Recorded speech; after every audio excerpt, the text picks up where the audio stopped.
Hey everyone, welcome to my YouTube channel. If you're new here, my name is Brandon, also known as Nurse Brandon on Instagram. I share a lot of just nursing tips and insights on Instagram. Today, I want to talk to you guys about the requirements for Nurse Practitioner School.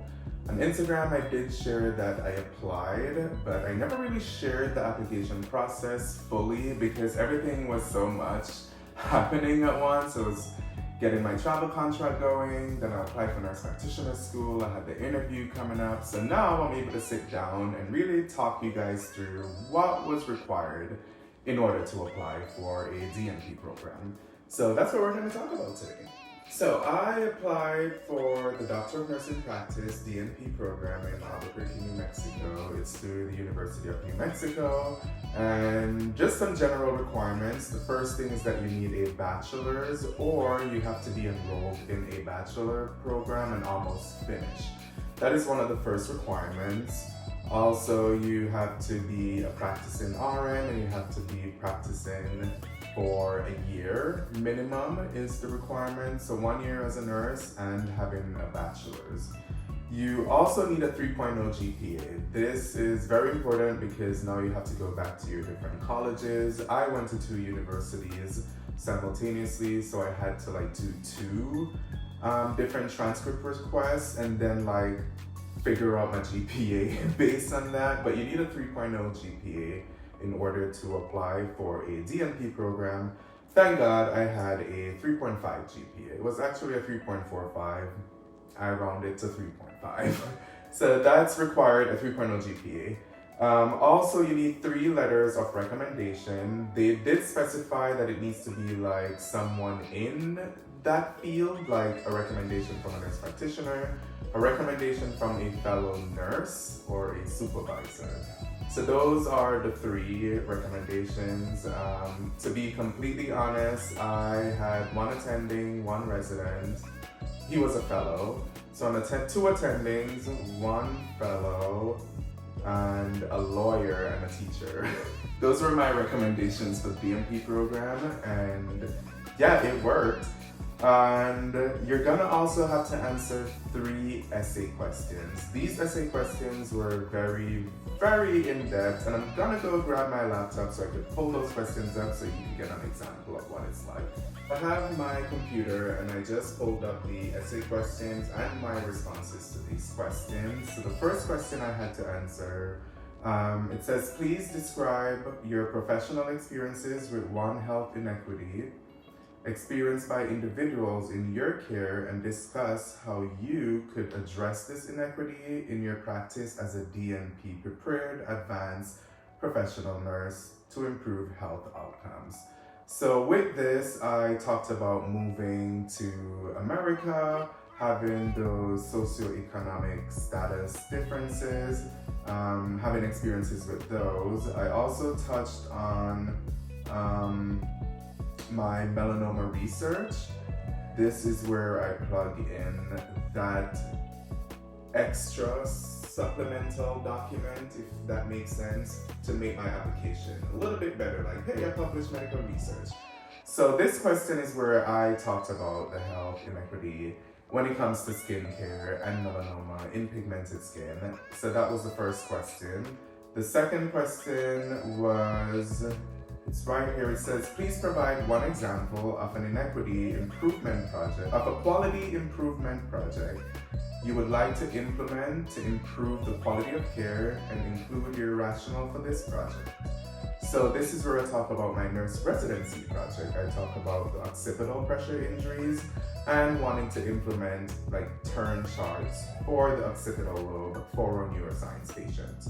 So this is where I went into that. I talk about nurse residency, the project, doing the literature review, finding the evidence, working with attendings and different doctors and the skincare people in the, not skincare people, but dermatologists, the dermatology department.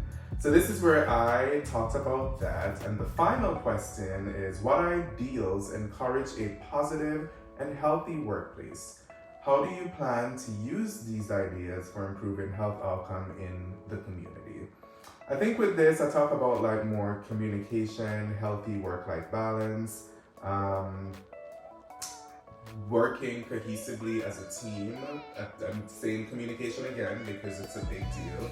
So those were the 3 essay questions I had to answer for this DNP program, along with all the other requirements that I listed off before. So now that we got those out of the way, those are the requirements. You also apply for the DNP program through what's called NursingCAS. I remember using this application program for nursing school. When I was applying to nursing school, you apply to nursing school through NursingCAS. It's the same thing for the DNP program. You apply through NursingCAS. For me, I applied to 2 programs. I did apply to FNP, which is Family Nurse Practitioner, and I applied for the AGA-CMP, which is the Adult and Gerontology Acute Care Nurse Practitioner program. So those are the 2 programs I applied for that cost $300. That includes the application for both programs. It includes requesting your transcript from your universities, which is not much, to be honest. Those were like maybe $10, $5, but the application itself was what cost the most. I didn't pay to have them upload and put in my transcript. I did that manually. There is that option if you don't have time and if you have the funds, you could pay through NursingCAS to have them just do it and put it all for you, but I did it myself. Also through NursingCAS, this is where you will email the people who you want recommendations from. So this is very important. You have to talk to anyone who you're seeking recommendation from. Give them at least 3-4 months in advance. Like, are you willing to write me a recommendation for nurse practitioner school, XYZ, ABC? Because they're gonna need time and you're not gonna know. You could, if you see that person in person, yes, fine, but through NursingCAS, you input that person's name and their email address, and they get emailed your whatever it is to submit your recommendation. To be completely honest, I don't know what that looks like. I have no idea if it's a scale, if it's a rating thing, if they actually typed.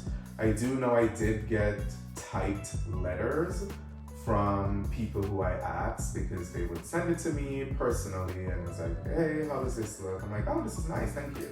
So I was able to see but I have no idea what the link looked like. I remember having to follow up on the fellow I asked for a recommendation. He said, oh my God, I didn't see it. Simple like one thing with his email and he didn't get the link, and that like delayed my time. Even though I had enough time, I think I gave everyone 3 months. So yeah, those are the requirements for nurse practitioner school. I'm really excited for this journey. It is a career change. It's definitely a career trajectory for nursing. I've been a nurse for 2 years working in neuroscience. I do neuroscience ICU nursing, and now I'm a neuroscience ICU travel nurse. So that's everything that I've learned so far with the application process for nurse practitioner school. If you guys have any questions, always reach out to me on Instagram or leave a comment down below.